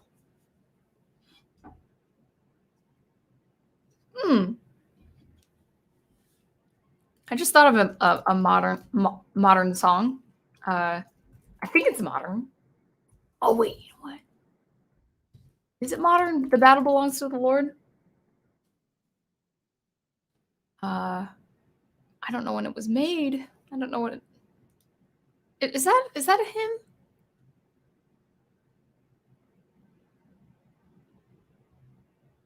I do love Christian songs that are like poetry. So, in heavenly armor will enter the land. The battle belongs to the Lord. No weapon that's fashioned against us shall stand. The battle belongs to the Lord. We sing glory and honor, power and strength to the Lord. It's good stuff. It's good stuff. I do like poetry in Christian music. I do like stanzas and refrains. When I said imagery, I want to be very clear. I'm not against imagery, but it has to be clear cut. So if you're talking about an army of Christians going through a raging battle against evil, okay, sure. And you could make it poetry. You could be poetic about it, but please be clear cut. Don't have these like okay. I know this stream might be going a little bit long, but let's take a quick break and I'll share this one where I don't really have. We just have to be careful with our meaning and not be ambiguous. So let's talk about this one. And I want to be objective, but I also want to be encouraging. I don't want to strip the songwriter down or strip the believer down, where it's like tear them down for liking a song like this. It's just a concern I have. So let's go ahead and share this one. So this is called "Oh How He Loves Us." That looks better a little bit. I'm not going to zoom in, but I'll just go in. So we'll start with the first verse. So it's talking about God. He is jealous for me. That's fine. The second line is loves like a hurricane, and I am a tree. Okay. I remember going to a church in Dallas, okay, during Hurricane Harvey or just after Hurricane Harvey. And this song was sung. Devastated Houston, devastated the coast of Texas. and they sang this song. And I thought, this is a little short-sighted, guys, because hurricanes are terrifying. So here's the thing. So the songwriter, what they're trying to do is introduce this idea of God's love being so powerful and God's jealousy for his creation to be so powerful, like so forceful. But a hurricane is something we run from. A hurricane is something we evacuate from.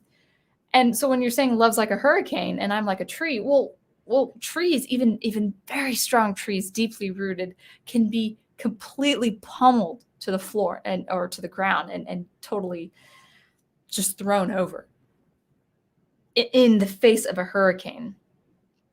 So what's the songwriter trying to convey? Are they trying to convey that we're a substance, like we have no control of our surroundings, which is true? So we have to rely on God's external care or care for us, I should say. Okay, maybe, but that doesn't sound like this line. Are we talking about our hurricane like a thing of good or a thing of destruction? What is it saying? So I'm putting on my critical thinking cap on. Just let me indulge for a second. So love's like a hurricane, and I am a tree, bending beneath the weight of his wind and mercy. So I guess it is implying that his mercy is powerful or forceful, but to use the comparison of hurricane just doesn't make sense, especially when we see a hurricane as being a very detrimental thing. When all of a sudden I'm unaware of these afflictions eclipsed by glory. Okay, so what that says to me is the person in the state of affliction suddenly is absolved of affliction because they're so enamored by God's glory. That's kind of cool, but I get that meaning maybe someone else might not. Or like what does that mean? And I realize just how beautiful you are and how great your affections are for me. That's pretty cool. It's all right. And then it goes, and oh, how he loves us. Oh, how he loves us. Oh, how he loves us. You can imagine now that this repetition of words is going to induce a repeating of that chorus or a series of repeats. Okay, so the same verse happens again. And then the chorus repeats. Now, not just one, a couple times, but 3 times of the 2 instances. What changed is going from oh to yeah. So this is where it gets a little more like, are you writing for God? Are you writing to God as praise? Are you writing? I hate to say this, guys, but this is where songwriters need to be careful. Are you writing to God or are you writing to a lover? Christians really have to be careful with this. So we are his portion and he is our prize. That could work, but we also know that while that God loves his creation, Christians believe that everything consists in him. So we don't add to him, he adds to, or like we add him to our lives, or by his will, he is added to our lives, but we don't add to him or his character. Drawn to redemption by the grace in his eyes. All right, so drawn to redemption, cool. I love that. By the grace, by his grace, love that too. In his eyes, what does that mean? Tell me, guys. Tell me what that means. That's ambiguous imagery. God, as we know it now, as on this earth, he is incorporeal. Now, he came in flesh as Jesus Christ. But, God is very much of the earth, of the universe, outside time and space. When you apply to something physical like eyes, unless you're talking about Christ's eyes when he was here, it doesn't really make sense. There's another song that talks about, I see the sun, I see your face in every sunrise, the colors of the morning are inside your eyes. Well, do you know what God's eyes look like? Yeah, we're created in his image, but it's by the grace in his eyes. I don't, is there a reference to his eyes in the Bible? Well, there's a reference to his face. And in the Old Testament, if you faced God, you were dead. he had to hide his face so you wouldn't die. There's a reference to Christ's eyes smoldering a flame in Revelation when he executes justice on the wicked world. I haven't seen grace yet in his eyes. So what verse is this line coming from?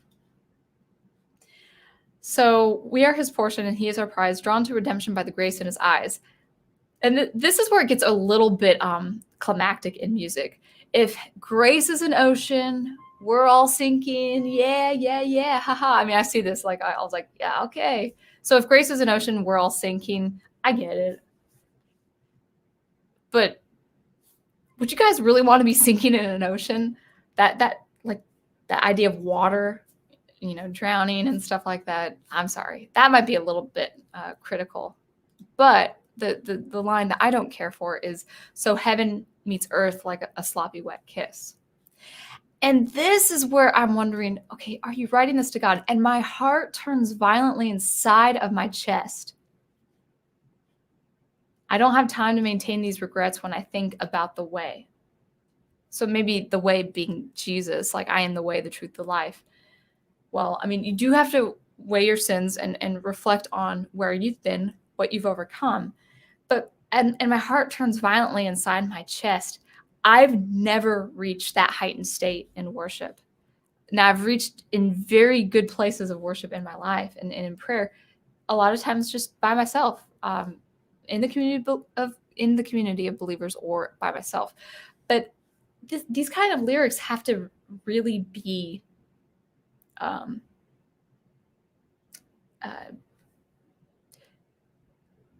I guess you would have to, as a songwriter, you have to proceed with caution when you're talking about this. Anyway, I'll get off my soapbox. There is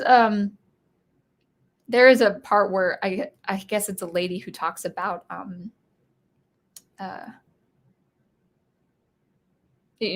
sometimes in worship they'll have a person praying or speaking out to the audience and stuff like that, and they try to drum them up really emotional. And so you can see that all of this, I can imagine her speaking faster and faster and faster, and like the music is swelling. It's supposed to really get you in this chemical state. And yeah, a lot of it could be of a spiritual experience too, but I'm a musician, guys. I know how music works. I know how music makes you feel good. So you do have to understand that they do compose in such a way that actually induces that. So I say, Christians, guard your heart, guard your mind when you're seeing this, when you're hearing this.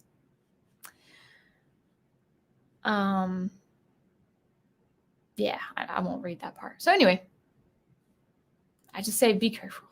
Be careful. I'll stop sharing the screen now. We're almost at the 2-hour mark. So get those tabs out of the way. I think I lost a lot of people to viewing. So anyway, let's roll down here. Oh, I have to roll down all the way to the bottom. We'll wrap up with chat and then maybe do some announcements, and I'll probably cut at the 2-hour mark.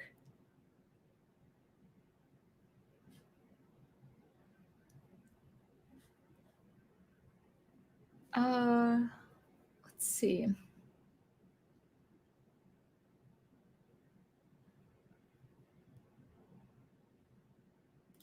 Wolfton says, mostly to do with the messages, hearts in the right place.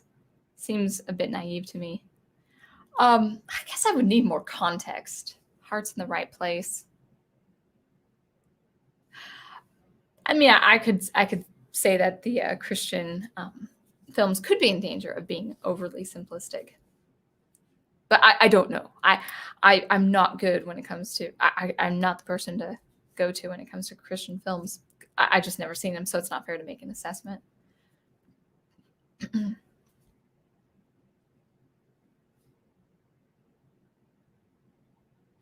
Well, there we go. While we're on this topic, a lot of these Christian films have the reputation of putting message ahead of good storytelling. Sound familiar? See, that's the thing. Christians aren't excused for that either. They're not excused. I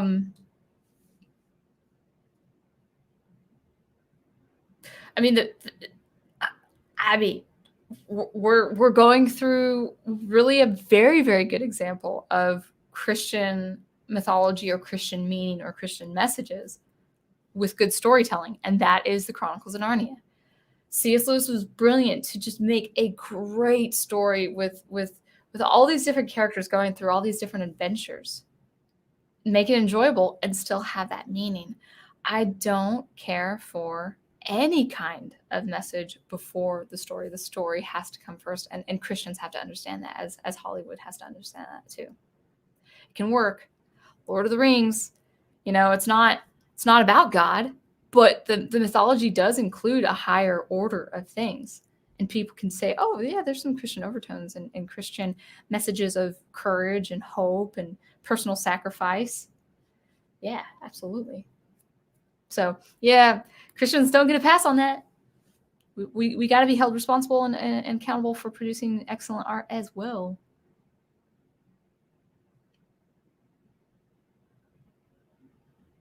Back to the drawing board says, I wonder if the 10-second songs guy has ever included worship music in his songs. Probably not. He only does stuff he likes.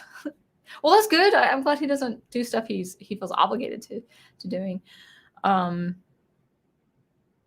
don't know who that is. So I hope, going through those lyrics and stuff, I hope it doesn't come across overly critical. If it does, then I ask for forgiveness. I do. And the concerns I have actually are only for a handful of songs. They're not for all songs. I just noticed that these are the songs that constantly are brought to the service. I'm like, let's find other songs. And they don't have to be hymns. They can be other songs. Battle Belongs to the Lord, man. That's a good one. And actually the one that Dr. Y recommended, that I'm going to have to check that out. That's a very encouraging song. And well written. It's good poetry.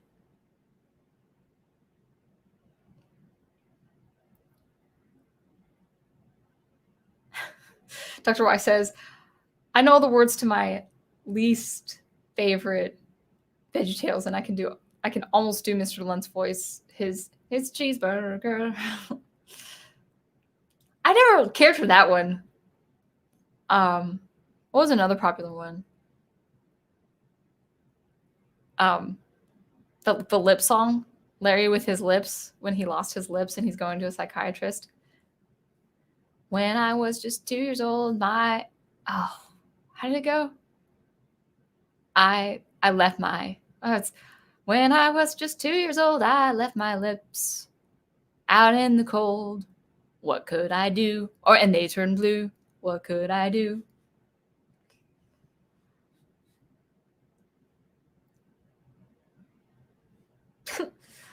Back to the drawing board says, VeggieTales taught me all about singing in weird voices. I thought the acting was great, as far as the vocal acting.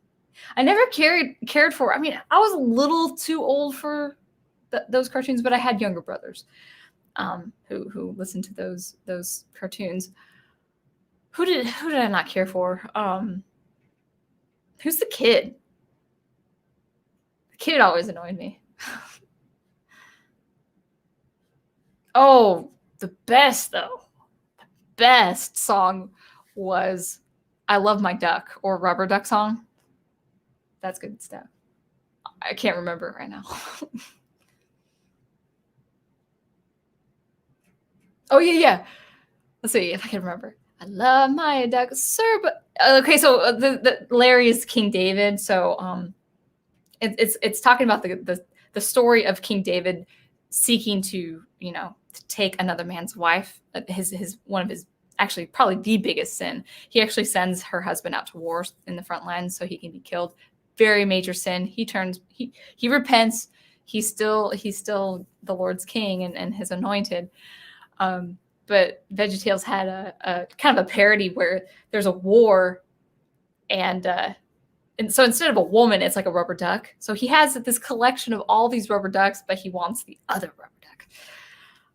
And he sends what's the kid's name? I can't remember. To this pie war, like this blueberry pie war, where everyone's getting just sloshed in the face. So Larry, this kind of the advisors, is trying to get Bob the Tomatoes trying to get King Larry's attention. Sir, if I could just have a minute, love my duck. There are things To be discussed. Love my duck. I'm afraid there's a war and I'm afraid we're in it. Love my duck. Because he's saying, I love my ducks. I love my ducks. That's what I would say. But I don't mean to make a fuss. And then King Larry says, then don't. I didn't do that justice. You just have to look it up.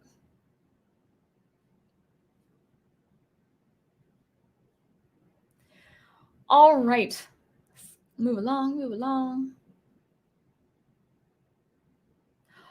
Shot Down in Flame says, look up the video of the Old Landmark with James Brown for some good Christian music. Do you see the light? Oh, cool. I feel like I have heard that too. Dr. Y says the Bliss song was inspired by a Civil War battle in Georgia. A company of Union soldiers were trapped in a fort surrounded by Confederate forces. Well, so it was a literal battle, not just a spiritual battle. Wow. Yeah, that's kind of the image, man. That's kind of what I get. Rock You Like a Hurricane by Scorpion. Yeah. Yeah. General Sherman sent a message via signal flags to the fort's defenders to hold the fort until he came to the rescue with reinforcement. I had heard that. I feel like my mom said something about that. Oh, cool. Yeah. All right.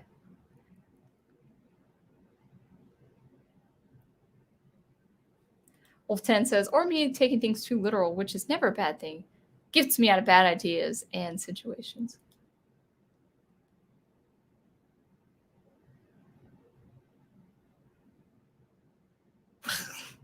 Brian Gilmartin saying in some sort of accent I don't think I can imitate.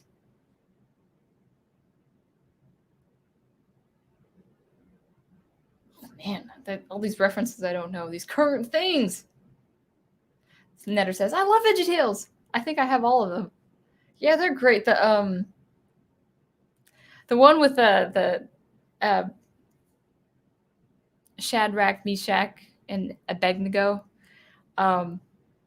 But instead of a golden idol of a king, it's like a chocolate bunny. And so instead of bowing down to an image of a king or being burned alive, it's I forgot what the punishment was, but it was eating a chocolate bunny instead of your vegetables or healthy food. Oh gosh, but the background singers, like the backing vocals. Oh, that song would get. I'm thinking of the bunny song, the chocolate bunny song, and that would get stuck in my head forever. Junior Asparagus. So his name was Junior. Wow, I can't believe I didn't remember that.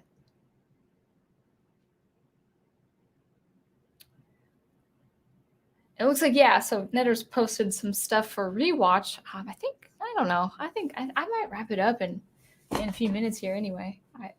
It's good time to unwind and get some work done. I actually did teach. I know some schools and some studios were having the day off, but I did teach today. And I had a great weekend with the prof. We did some retro box. He let me play the retro box. I was trying to get all the levels completed on Donkey Kong, Diddy's Conquest, and then we were just binging on He-Man and having a great time. Oh yeah. Oh, where is my hairbrush? Oh, where is my hairbrush? Oh, where is my hairbrush? Yeah, I remember all those.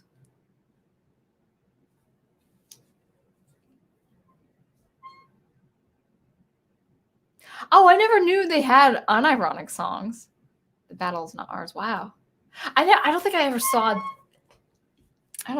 that movie. Yeah. Bunny.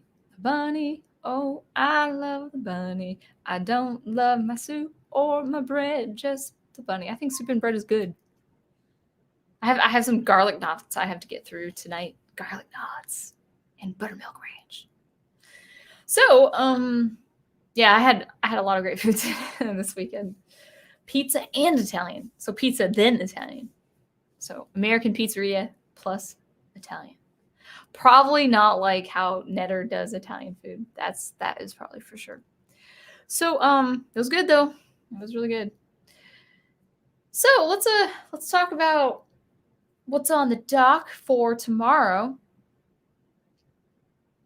Oh yeah, I actually didn't even get that prompt. I saw Netter first.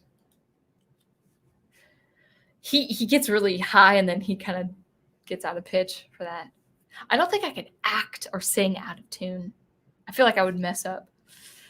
So what's tomorrow? What's on the dock for tomorrow? So we've probably got Wolf Command Rambles, right? At 2:30 Eastern time. Always remember that. Unfortunately, I teach at that time, so I can't make it in. What's your topic this time around, Wolf 10? Go ahead and put your topics and times on Wolf Command of Rambles.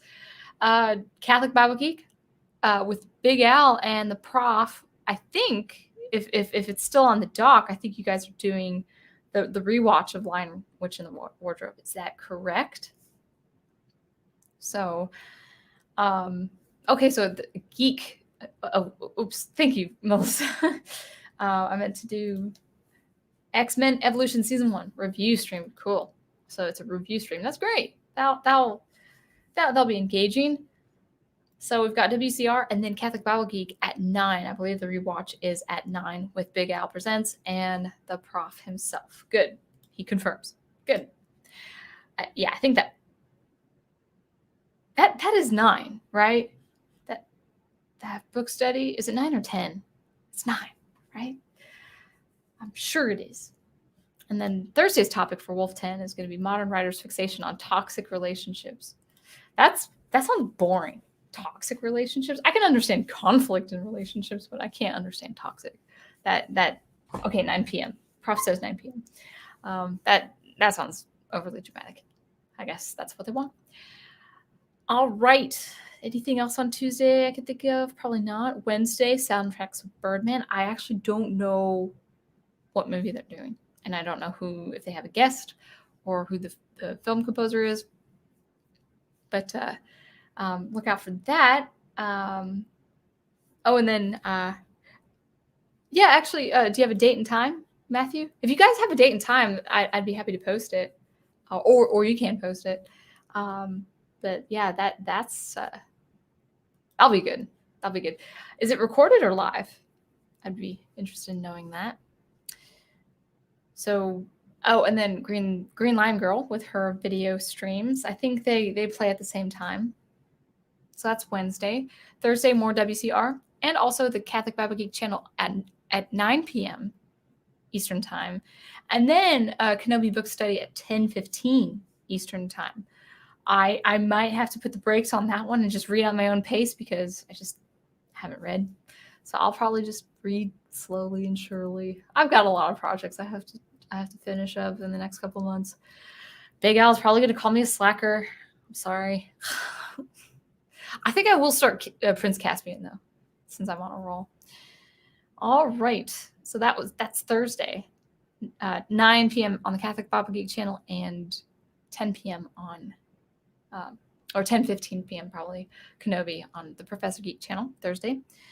Anything happening Friday that I should be aware of? I'm not sure. I think Fan Man's just been really busy with his schedule with his daughters. Let's turn our attention to Saturday. Oh yeah, the rewatch. Netter's rewatch. Where was that? There it is. And the link too. I'm glad the link works. So 51st States. I remember seeing that a long, long time ago. And Sean Astin, I knew him as the noble Samwise Gamgee, and when I saw him in that character, he's so repulsive in that film. But that's like a long time ago. I think I saw that probably a good 13 years ago.